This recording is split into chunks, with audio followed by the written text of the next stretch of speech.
গণ অধিকার পরিষদ কর্তৃক আজকে ইফতার অনুষ্ঠানে আগত নরসিংদী জেলা গণ অধিকার পরিষদ, ছাত্র অধিকার পরিষদ, যুব অধিকার পরিষদের সকল স্তরের সকল নেতৃবৃন্দকে আন্তরিক অভিনন্দন। গণ অধিকার পরিষদ তো স্বৈরাচার সরকারের এর থেকে যেন বেরিয়ে আসছে, যেভাবে তারা বুকের ভাষা কেড়ে নিয়েছিল, মত প্রকাশের স্বাধীনতা কেড়ে নিয়েছিল, সেখান থেকে গণ অধিকার ধীরে ধীরে একত্রিত করে ঐক্যবদ্ধ হয়ে আজকে যেমন নির্ভয়ে এদেশের জনগণ কথা বলতে পারছে, অতীতে কিন্তু কেউ কথা বলতে পারে না। এদেশের জনগণের বুকের ভাষা কেড়ে নিয়েছিল সেই স্বৈরাচার।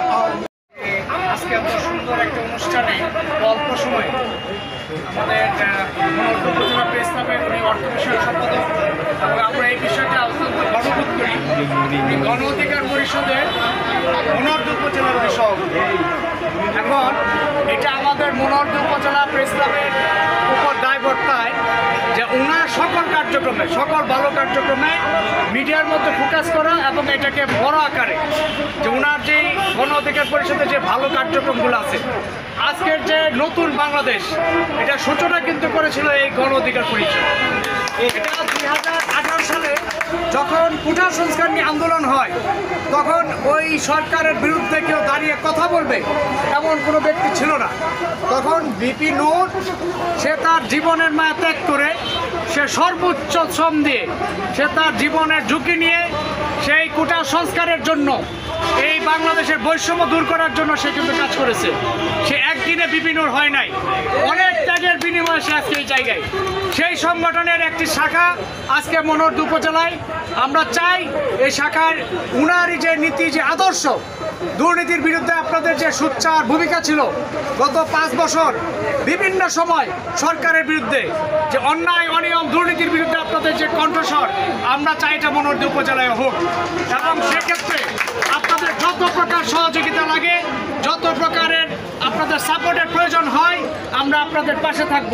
সাথে সাথে আমরা অন্তরের অন্তঃস্থল থেকে ধন্যবাদ সাদ্দাম হোসেন সাহেব, যিনি সুদূর ঢাকা থেকে এসেছেন, কেন্দ্রীয় কমিটির বিদ্যুৎ জ্বালানি ও খনিজ সম্পদ বিষয়ক সম্পাদক।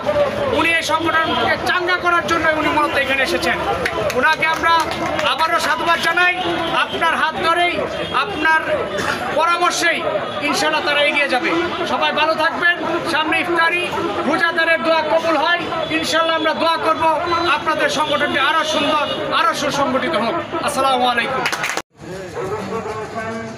গণ অধিকার পরিষদ মনোহরদী উপজেলার পক্ষ থেকে আয়োজিত আজকের ইফতার মাহফিলের সম্মানিত সভাপতি, প্রধান অতিথি, বিশেষ অতিথি ও সর্বস্তরের উপস্থিতি সবার প্রতি আসসালামু আলাইকুম ওয়া রাহমাতুল্লাহি ওয়া বারাকাতুহু।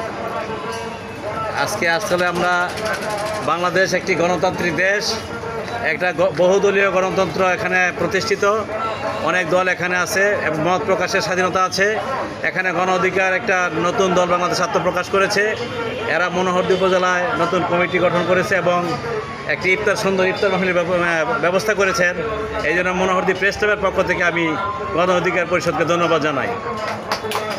আর উপস্থিত যারা আছেন, এটা অংশগ্রহণ করেছেন আজকের এই সভাপতি ডাকে যারা এসেছেন, সবাইকে আমি ধন্যবাদ জানাই। ঐক্যে একটু আগে বক্তারা বলেছেন যে বাংলাদেশে একটি ন্যায় ভিত্তিক, ইচ্ছা ভিত্তিক রাষ্ট্র প্রতিষ্ঠা দরকার। কারণ বহু ফেসিবাদ এখানে বিদায় হয়েছে। 53 বছরে বাংলাদেশ যতটুকু আগানোর কথা ছিল এতটুকু আগাতে পারে নাই। আমরা প্রত্যাশা করছি ভবিষ্যতে এমন একটি দল এই দেশের রাষ্ট্র ক্ষমতা আসবে যারা ন্যায় ও ইনসাফের ভিত্তিতে দেশ পরিচালনা করবে এবং দেশ দ্রুতগতিতে এগিয়ে যাবে। বাংলাদেশ হবে সুখী সমৃদ্ধ একটি দেশ। এই প্রত্যাশা ব্যক্ত করে সবাইকে ধন্যবাদ দিয়ে আমার কথা শেষ করছি। আসসালামু আলাইকুম। খনিজ সম্পদ বিষয়ক সম্পাদক, গণ অধিকার পরিষদ কেন্দ্রীয় কমিটি উপস্থিত, অন্যান্য অতিথিবৃন্দ উপস্থিত, সভাপতি ইঞ্জিনিয়ার মোহাম্মদ শফিকুল ইসলাম শফিক উপস্থিত, অন্যান্য অতিথিবৃন্দ, বাংলাদেশ ছাত্র অধিকার পরিষদ পিরোজপুর জেলা শাখার পক্ষ থেকে আপনাদেরকে জানাই আন্তরিক সালাম ও শুভেচ্ছা। আসসালামু আলাইকুম। আজকের এই যে ইফতার মাহফিল, এখানে যে আপনারা এরকম বসতে পারবেন, এটা কখনো আপনারা কোনোদিন পরিকল্পনা করছে?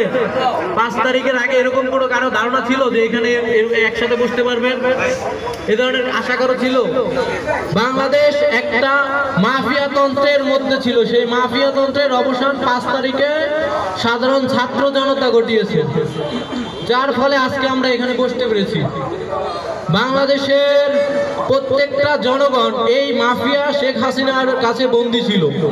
শেখ হাসিনা বাংলাদেশকে পরিবারতন্ত্র কায়েমের যে টার্গেট ছিল সেটার অবসান এই দেশের ছাত্র জনতা ঘটিয়েছে। এই দেশের জনগণ যদি চাইতো তাহলে শেখ হাসিনাকে পতন ঘটানো কোনোদিনও সম্ভব ছিল না। আর এই আন্দোলনের সব থেকে প্রধান মাস্টার মাইন্ড বাংলাদেশ গণ অধিকার পরিষদ কেন্দ্রীয় সংসদের সভাপতি ডাকসুর সাবেক বিপি নুরুল হক নূর। নুরুল হক নূর যেদিন বলেছিল যে 90% সরকার পতন হয়ে গেছে, 10% বাকি আছে, ওই দিন হয়তো বা অনেকে ভাবছে যে আসলে নূর মিথ্যা কথা বলছে বা নূর এটা কি বলতেছে, নূর আজগুবি কথা বলছে, এরকম ভাবছে, অনেকে ধারণা এরকম ছিল। কিন্তু আমার ধারণা ছিল যে আসলে 10% বাকি আছে না, আমার তো ধারণা ছিল 95% হয়ে গেছে আর 5% বাকি আছে। আর এই যে বাংলাদেশ, যে আগামীর যে বাংলাদেশ বিনির্মিত হবে সেটা তারুণ্যের বাংলাদেশ হবে। কারণ বাংলাদেশের আগামীর যে ভোটার, যে নতুন যে ভোটার হালনাগাদ করছে ইসি, তাতে সব থেকে বেশি ভোট 3 কোটির অধিক ভোট তারুণ্যের। তাদের বয়স 18 থেকে 29। তারা পুরান জিনিস আর চায় না, তারা পুরান জিনিস আর চায় না, তারা আওয়ামী লীগও চায় না। তারপরে আওয়ামী লীগ তো চায় না এই দেশের জনগণ এখন আর।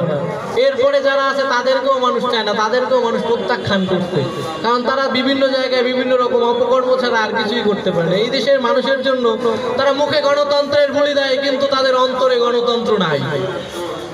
তারাও আবার স্বৈরতন্ত্র কায়েমের জন্য তৈরি হচ্ছে। আমি আমার